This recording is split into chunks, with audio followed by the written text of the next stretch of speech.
Hello there, everybody. So this month I'm going to talk a little bit about healing the family, healing the timeline, healing the ancestral timeline, and the 7 generations.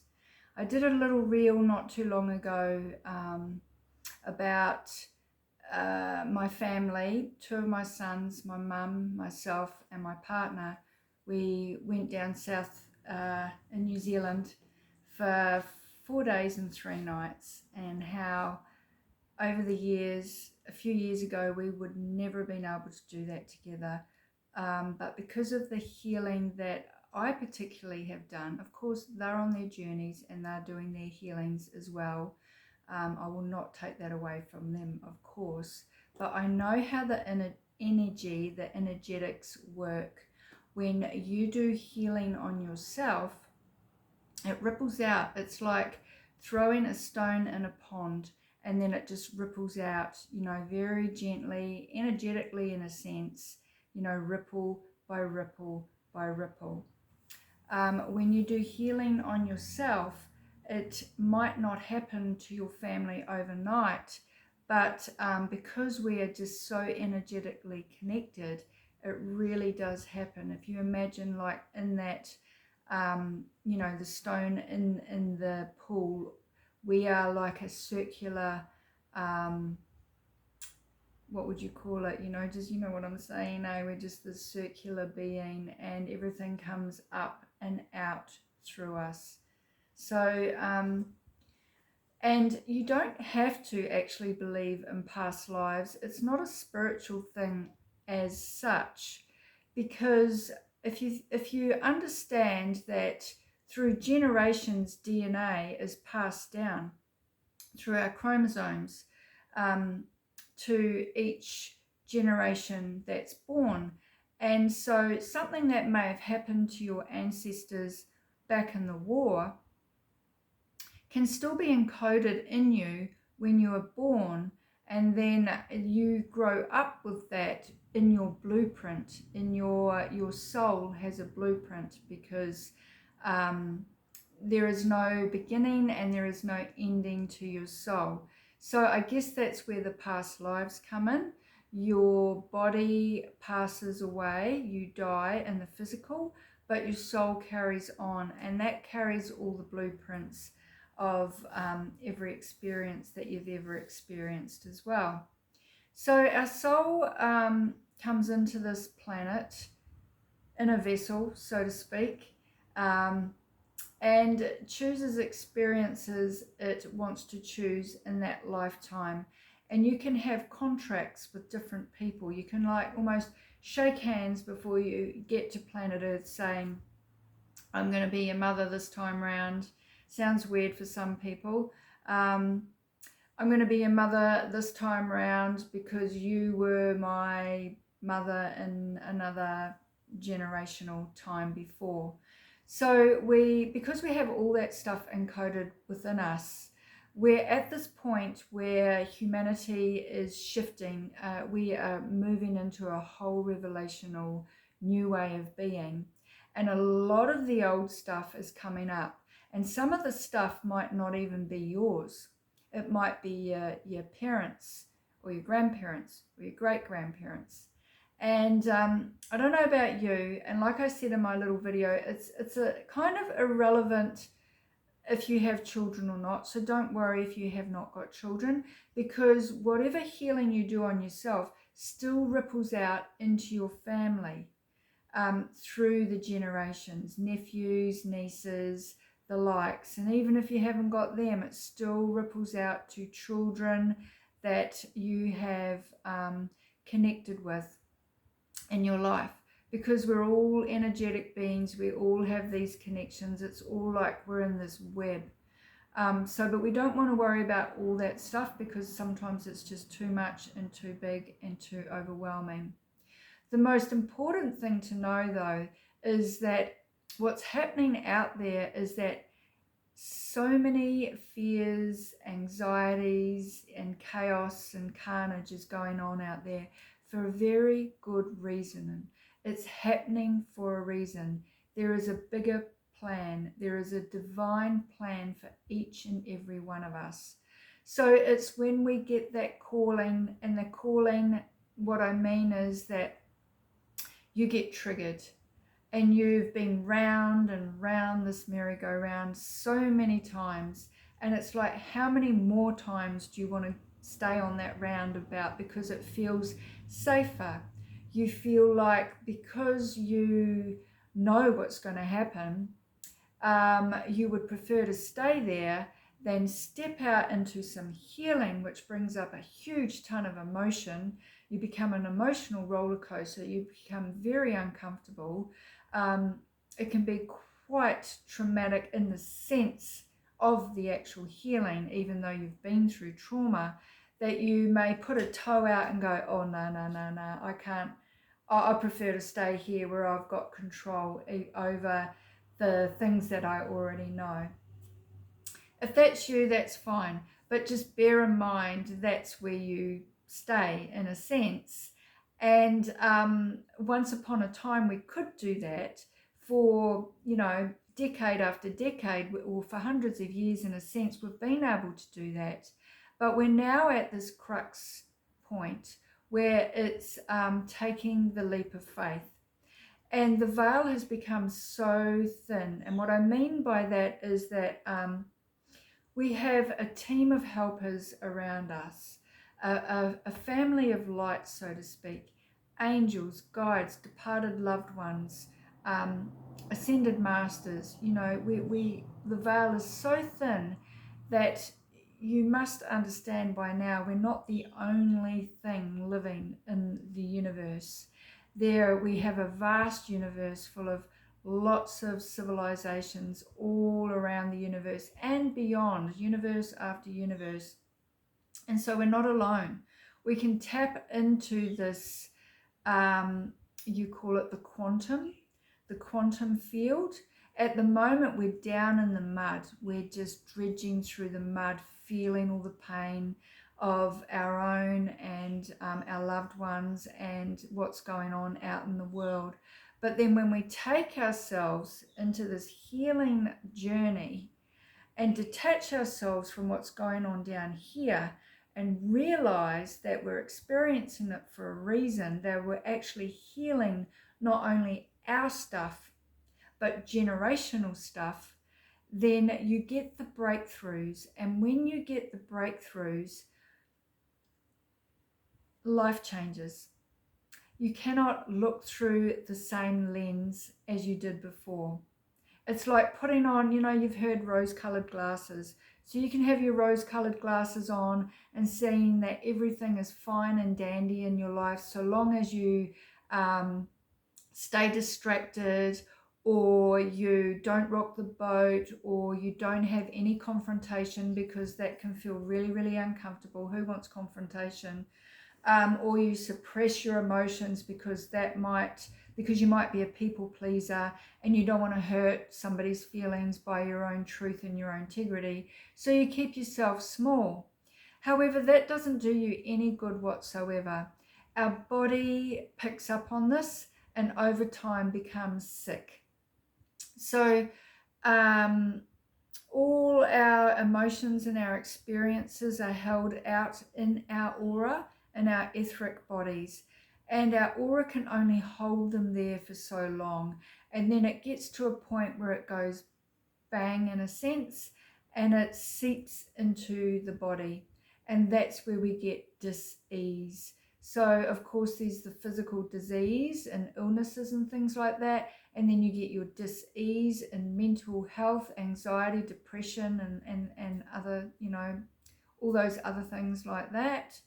And you get your emotional imbalances in your body as well. So my advice, the hardest advice to give really, is to face yourself square in that mirror and go, do I truly love who I am? Do I love the relationships in my life? Do I love the connection that I have with my mother or my child? Now, on another note, I'm skipping in and out here, aren't I? But it's kind of such a big topic. You might have members in your family where you truly, truly cannot.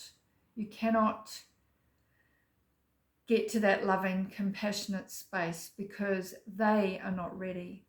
So one thing to remember is that when we, before we get to planet Earth again, that we choose our experiences, we choose the families and the bloodline and the ancestral timeline that we're coming into.